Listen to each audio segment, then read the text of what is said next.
stinks about that gun that supposedly belonged to my client. We can't move to exclude evidence before we even... This is an NBC News special report. Target Iraq. Here is Tom Brokaw. Good evening, everyone. It has been an evening of tense expectations. The 48-hour deadline for Saddam Hussein to leave Iraq has expired about an hour and 30 minutes ago now. And we have reports that American warplanes could be in the air. We're going to go to Peter Arnett, who is now in Baghdad, where it is early Thursday morning, and air raid sirens are sounding across the capital city. Peter, what are you hearing and what are you seeing? I don't have contact. Peter Hello? Arnett, can you hear me? Yes, go ahead, Peter. Yeah, hello, Tom. I don't know if you can hear me, but the siren sounding all over Baghdad as of this moment. It's about an hour before dawn here. Sirens sounding, but no sounds of missiles or anti-aircraft fire. This could be a pre-warning of an attack.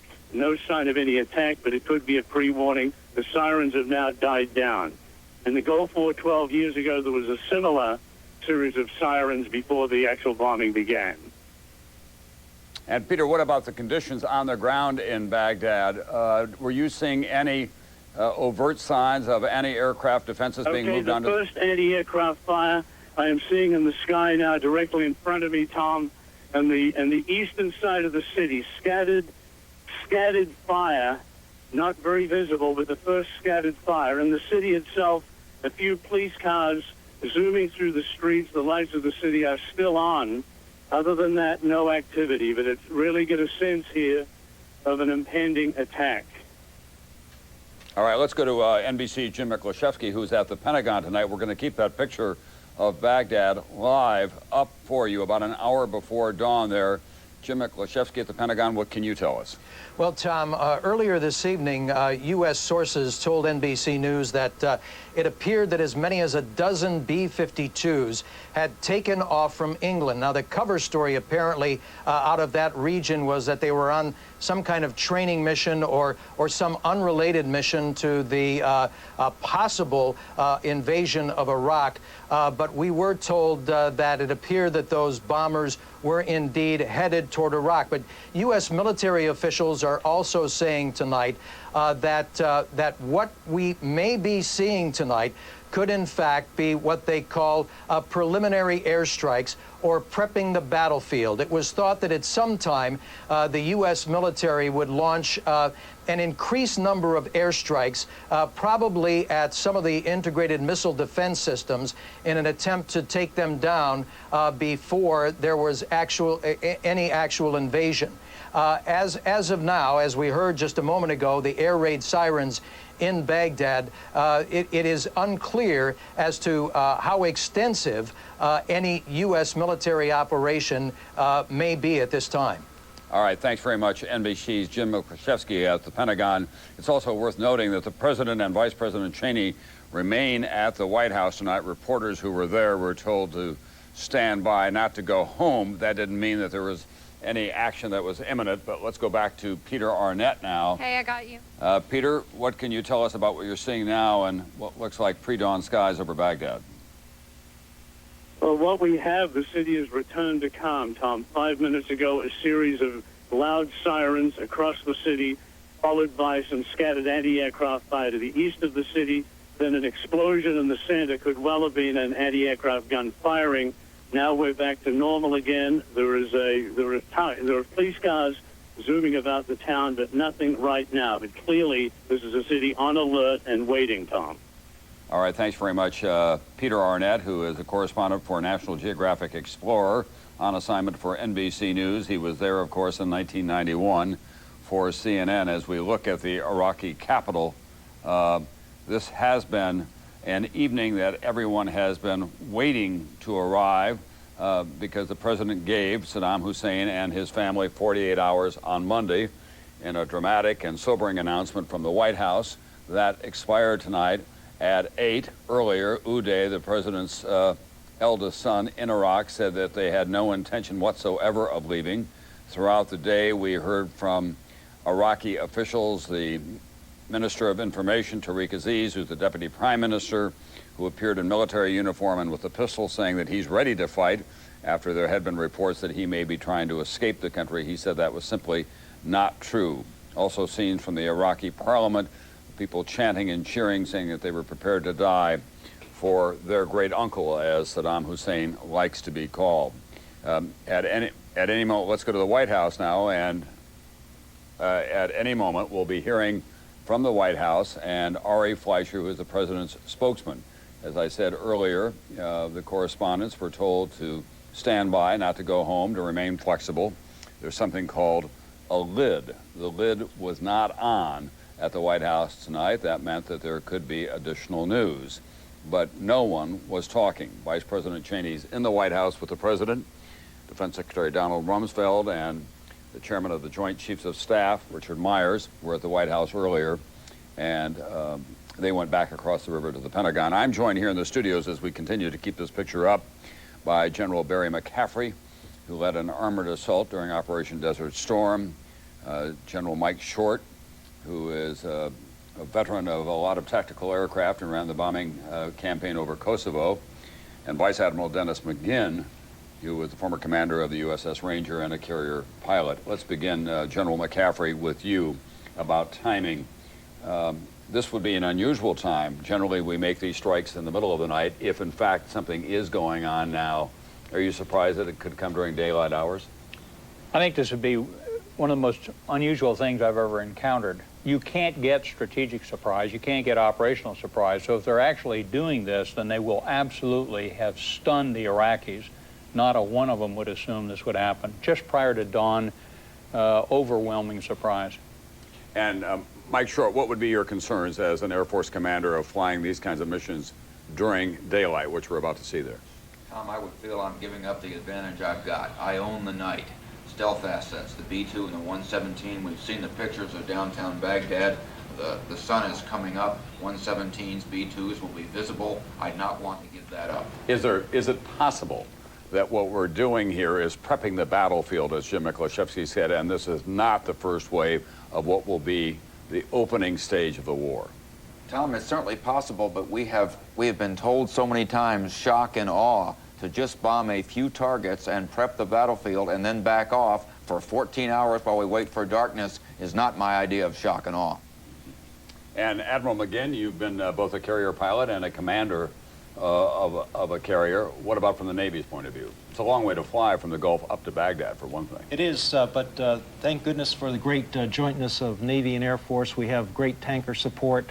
Tom, I think if this is the beginning of the campaign, it's probably because of the investments we've made in technology, specifically standoff weapons and their accuracy and their rapid targeting since the Gulf War. All right, let's go to NBC Jim Miklashevsky, who's been listening to all of this, and he is getting some information as well. Peter Arnett in Baghdad. Let's go to Peter. Tigris River around the presidential palace. This is clearly an indication the Iraqis are under the impression that they're under attack. Here again, you can hear the audio of that anti-aircraft fire. The Iraqis do have surface-to-air missiles from Soviet-designed systems, SAM-2s, 3s, 8s. They have much anti-aircraft ACAC, have machine guns, heavier devices to fire into the sky. As of yet, no bombing, but intense fire that we're hearing right now. Mainly this fire is on the southern part of the city, nothing in the center of the city yet, but the southern extremities of the city, much fire here. I see some reflected light as well that looks like it could be some kind of ordnance exploding on the ground, as well as the AAA fire that you're talking about. Are you seeing any of that, Peter? I'm not getting a very good signal from good audio from you, Tom, if you're listening to me. But now very similar scenes from the Gulf War of 1991 and the bombing of 1998, traces going into the sky. Clearly preparation. The radar, presumably the Iraqis have picked up something moving towards us location, and they're firing to intercept it if they can. All right, Peter, I'm just going to continue to talk, and then when I call for you, I'll ask you to come in as best you can, even if you're only hearing me faintly. We want to remind everyone that we do expect now, I'm told, to hear from the president before too long at the White House. NBC Jim Miklaszewski, as you look at these pictures, tell us what you're hearing at the Pentagon. Well, Tom, we're getting somewhat of a confused picture from various sources in the U.S. government and the U.S. military. What we're told, Tom, is that whatever is planned tonight, whether it's prepping the battlefield or whether it's the start of the war, that the initial attack that we're talking about tonight would apparently involve small numbers. That was the description given to us a short time ago, small numbers of possible B-52s, possibly stealth fighters, even possibly cruise missiles. There were still some people, as of just a short time ago here in the Pentagon, who were describing this still as prepping the battlefield. Now I heard from our panel of experts early that this is not shock and awe, but I can tell you that we were also advised very early on that any invasion of Iraq by the U.S. would be totally unconventional. A lot of this would be unexpected. And there were times, we are told, when the U.S. would actually launch airplanes at Iraq in which it in fact may not be the start of the war, but just an attempt to light up the Iraqi air defense systems, see what they've got, and keep the Iraqis off guard. Now, at this point, it is totally unclear as to what the Iraqis were shooting at exactly, but we were told earlier this evening that the airstrikes, if there are airstrikes against Baghdad tonight, would involve small numbers of U.S. military aircraft and possibly cruise missiles. Thanks very much, NBC Jim Miklaszewski. What about the role of the B-52 here, General Short? Tom, the B-52 is our cruise missile carrier. It carries 20 conventional air-launched cruise missiles. This is the heavy 2,000-pound warhead, the penetrator, and the deep warhead capability. So we may be shooting maybe 200 of these things at deep and buried targets, taking down some radars, going after some command and control nodes, and again, as Jim said, lighting up their radars, see what they do. We're about to learn a lot more. Here's Ari Fleischer at the White House. The opening stages of the disarmament of the Iraqi regime have begun. The president will address the nation at 10:15. What will we say? From where? Well, the war is underway, but it is not underway in a manner in which we anticipated. We were told that there would be shock and awe. Obviously, this is part of a new way of waging war against Iraq. We have an air campaign that appears to be underway tonight. AAA fire has been seen and heard in the skies over Baghdad, but we have not seen any of that violent explosive firepower that we witnessed in 1991, but it could be just moments away. If the president is coming out at 10:15, I don't think he's coming out to talk about the lights being on in the city of Baghdad. So there's a good deal going on there right now in the skies over Iraq and in that theater. What it is exactly, we don't know yet, but we'll invite you to stay with us as we watch these pictures of the capital city. And let's go to Pierre Arnett now, who is standing by at a hotel room window, looking outside and watching and listening. Peter, any more signs of anti-aircraft fire? Yes, well, about 30 seconds ago, Tom, the sounds of several planes flying over the city and what seemed to be explosions in the distance outskirts of Baghdad. To the north, we're hearing more anti-aircraft fire. That may be where the actual location of that bombing was, if it indeed was bombing. But high-flying airplanes, we heard just now about a minute ago, several of them over Baghdad. All right, thanks, Peter. Right now, it's back to being relatively quiet.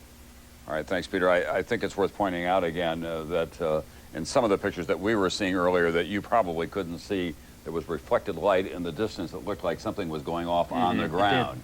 It could have been a bomb of some kind. NBC Jim Miklaszewski at the Pentagon now. Jim, you have additional information for us? Okay, bye. He's on the phone. He just said goodbye to someone. Tom, I was just on the phone a second ago. Here's what's in the package tonight. There are going to be small numbers, as I said earlier, F-117 stealth fighters, the dozen or so B-52 bombers out of England, and also a package, probably a small package, of sea-launched cruise missiles from U.S. ships in the Persian Gulf. We're told tonight that there will be 2 sets of attacks tonight, and they're both against sets of leadership targets inside Baghdad. Not certain exactly what those leadership targets are, but we can expect 2 bombing runs with F-117 stealth fighters, the B-52s, and sea-launched cruise missiles against leadership targets clearly underway at this time. All right, thanks very much, NBC Jim Miklaszewski. Watching all of this as well, the man who was in charge of the American war in 1990, 1991, General Norman Schwarzkopf.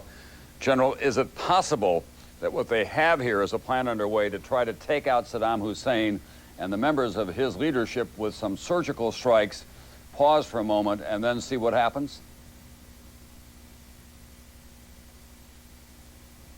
I thought we had General Norman Schwarzkopf, but perhaps we don't. You do. I'm on. Okay.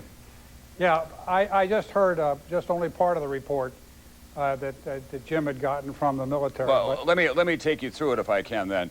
Jim was saying that we're going to have a small package tonight of F-117s, B-52s, a smaller number, cruise missiles, 2 sets of targets, primarily leadership targets that are in Baghdad, and that it will come in 2 waves. We know that the president's going to come on at 10:15, so the war effectively is underway. Is it possible that they're thinking that they can take out the leadership in surgical strikes, pause, hoping that the country then will rally around the United States, or that the other defenses will collapse? Yeah, well, as you can understand, this is completely opposite what we did in Desert Storm. We, in fact, massed all of our forces and came screaming in at 2:30 in the morning with everything we had.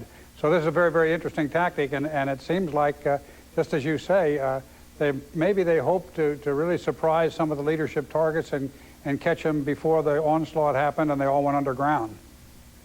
Barry McCaffrey, you're here as well. What would you think of that kind of an approach?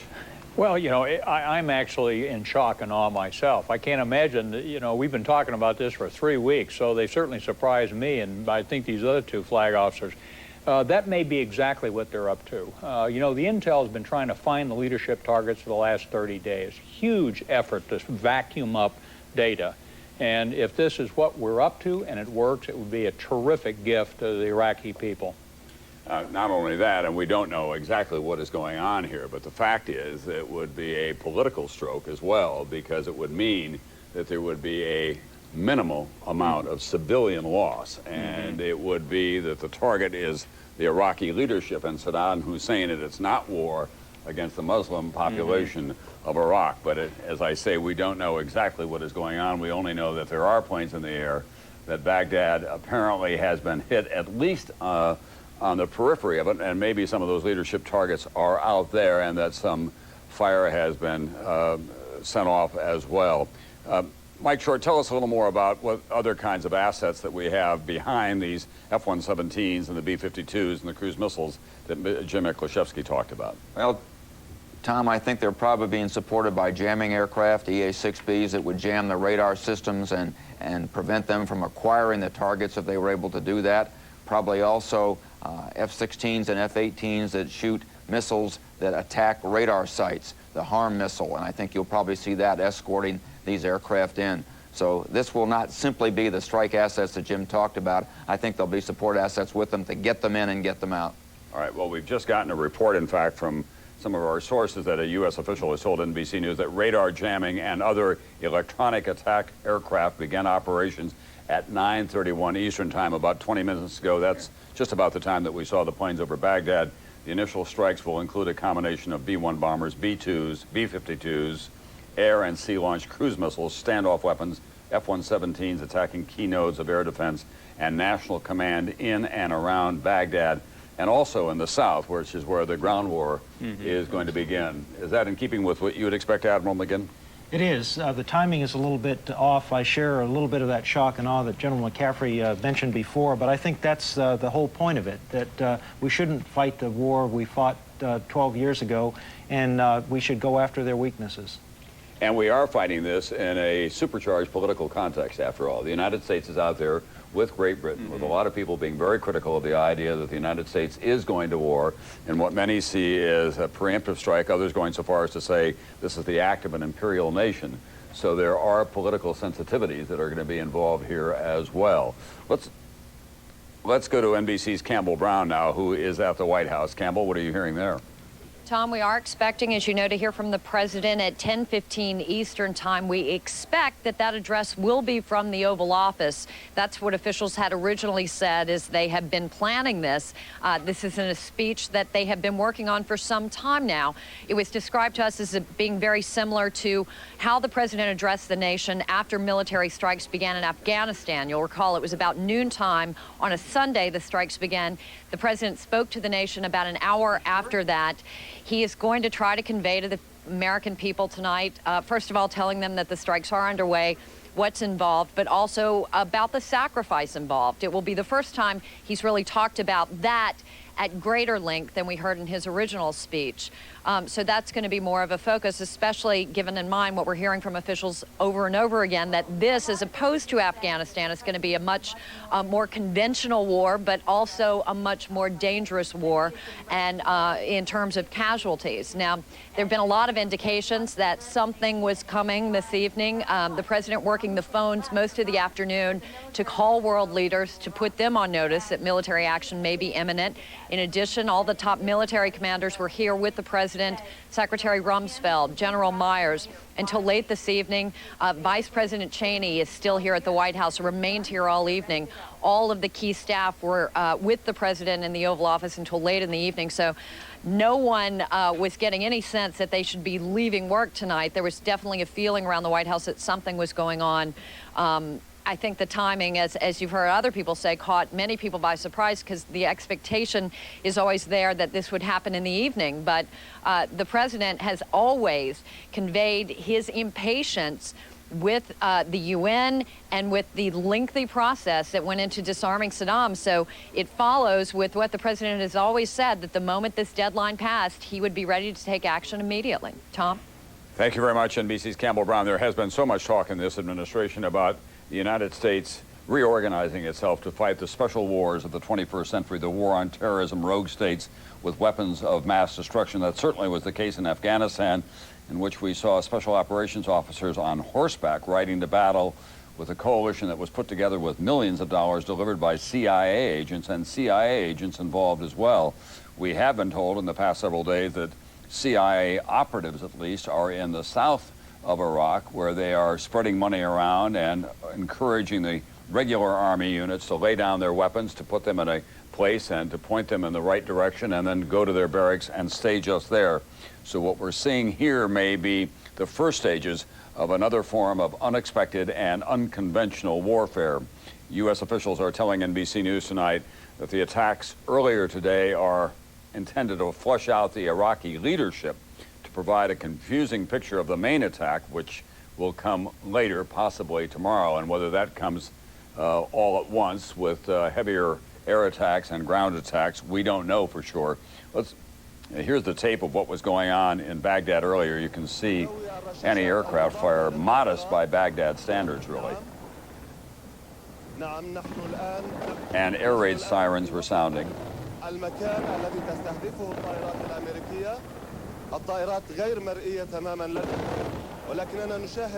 That's from Al Jazeera, I believe, Arab television, which is another component in this war. The technology of communications is so much different. Every screen around the world probably tonight carrying these pictures at this hour. It will be the most televised event probably in the history of mankind, this war that is playing out live. Monty Miggs is standing by. He is a retired Army general, of course, who was a colonel during Operation Desert Storm, leading an armored assault across the desert sands. He's standing at a map now, and he's going to give us some perspective on where the American ground forces are and how far it is to Baghdad and what's critical between where they are now and where they need to get to. Monty? Tom, it's 400 miles from Kuwait to Baghdad, and you've got to go through some pretty rugged terrain here that's very wet. It's cross-compartmented, and it'll take some work, but our people know how to do it. I'm intrigued by the combination we're seeing tonight, perhaps a decapitating attack, as General Schwarzkopf pointed out, before people actually leave and go underground. And who knows what's happening in the ground, perhaps activity to invest Basra or very active special forces activity to try to turn the political environment in some of these areas. And it's also worth pointing out, Monty, that we're only seeing live pictures of Baghdad. There could be a hellacious scene going on in the south of Iraq at this hour, at where a lot of those air defense installations are located, right? Well, that's absolutely right. Down in this area, that could be going on. I'd be interested to know in the pattern around Baghdad how much of it's in the west of the city, where a number of the command and control centers and the intelligence agencies are located. And we could be seeing ground forces starting to move north, but we wouldn't be hearing it, and we wouldn't be getting any reports for a while. All right, thanks very much, NBC's Monty Miggs, a retired Army general, now a consultant for NBC News. You'll be seeing a lot of him in the course of the next several days as well. Now it's coming up on dawn in Baghdad. This defies all the conventions of warfare. We generally fly at night. We hit them with everything that we've got all at the same time everywhere that we can. But this is not happening here. Now, gentlemen, I've been privileged to some briefings that we've been holding close, obviously. One of the things that I was told is that they had less than 50 targets that were so-called civilian sensitive, that they were very conscious of not having a lot of dead Iraqi civilians scattered across the battlefield. That could be a piece of all of this tonight as well, and that they were going to go after the leadership targets as quickly as they possibly could. And with this new targeting that they've got and the new ordnance that they have, they think that they can be much more surgical than they were just 12 years ago. Do you agree with that, Mike? Tom, I do. 12 years ago, 10% only of our munitions were precision. Everything else was, again, what in our business we call dumb bombs. The figures are exactly reversed this time. 90% of the munitions that the coalition will use against Iraq are, in fact, precision munitions. So we can pick the corner of a building and the floor we want to put it in, if that's what we desire to do. And Admiral, again, one of the things that we don't want to do is to destroy the infrastructure of Iraq, because in a few days we're going to own that country. Absolutely, Tom. In military campaign planning, you always talk about centers of gravity, and I think in this case, it is the Iraqi leadership that is the center of gravity. If we could take them out, we would have achieved major campaign goals. But Barry McCaffrey, I know that you've thought about this Iraqi problem for a long time. The word that is always fed back to me when I ask, where is he and what do you know, they say, that place is so opaque. You just can't see into it. Yeah, well, you never know what the electronic warfare world is doing, though. But, Tom, one other thing I ought to add, one aspect of this campaign, if it's starting at dawn, would be if you're trying to minimize loss of life in the Iraqi army in the south, there's 2 infantry divisions down there and a tank division. If we attack at night and you're glowing hot on our IR scopes, we're going to kill you.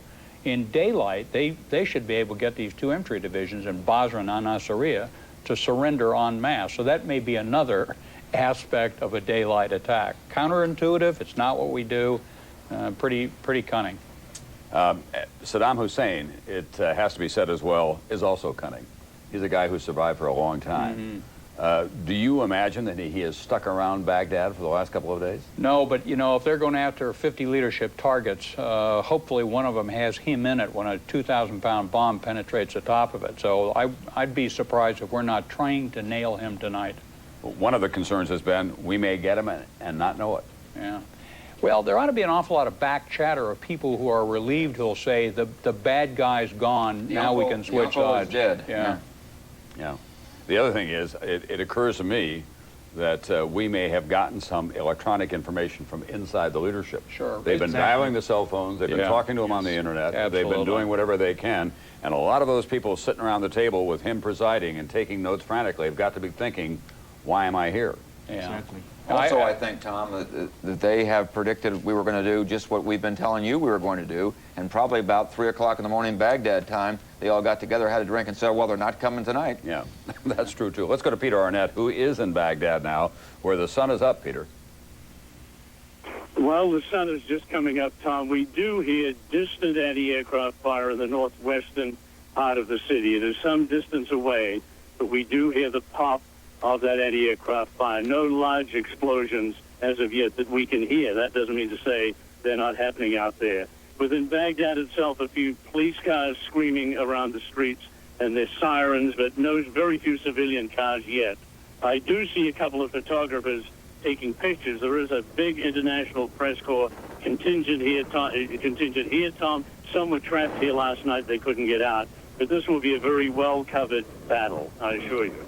And Peter, what about Iraqi television? That is completely in the hands of Saddam Hussein, obviously. Are they transmitting anything at this time? Whoop. More going on now.